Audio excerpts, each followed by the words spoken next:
अरे आतापर्यंत कोणी केलं? परमेश्वराने केलं. मग ते उद्या पण करणार नाही का? Yes. का गुरफटलेलं जीवन जगतोय? बाहेर पड तिथून.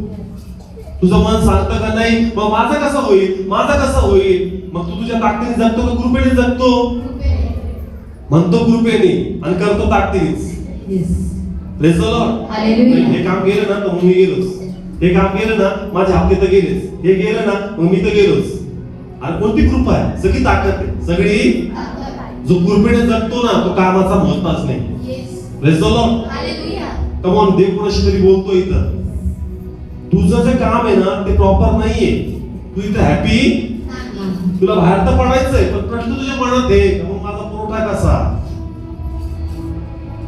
चर्च मी याच्यातून गेलो सेवा करण्याच्या पहिले, प्रभू काम सोडलं तर मग कसं? ते म्हणतो आता कोण खाऊ घालतं? मग तसं म्हणतो तर त्याचा विश्वास पण ठेव. जर आतापर्यंत तुला मी प्रोव्हाइड केलं ना माझ्या गौरवासाठी मी तुला पुढे पण प्रोव्हाइड करणार. तुला असं वाटतं की हा जॉब जर गेला ना पुढचा जॉब मला भेटणारच नाही. अरे हा जॉब भेटायचे मग पहिले तुझे वांदे होते. आपण तुला कोणी प्रोव्हाइड करून दिला? मग तेव्हा एवढ्या अडचणीत तुला जॉब देऊ शकतो. ते तुझ्यासाठी पुढचा जॉब देऊ शकतो नाही देऊ शकतो? कमॉन, काही लोकांचा प्रॉब्लेम असा आहे की त्यांना वाटतं हे जर काम केलं ना मला कामच भेटणार नाही. अरे असं कसं? तुला देणारा कोण?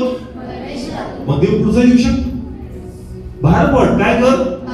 तू भरोसा नाही करत कोणावर? तू भरोसा करून बघ प्रभूला तुझी काळजी. Praise the Lord.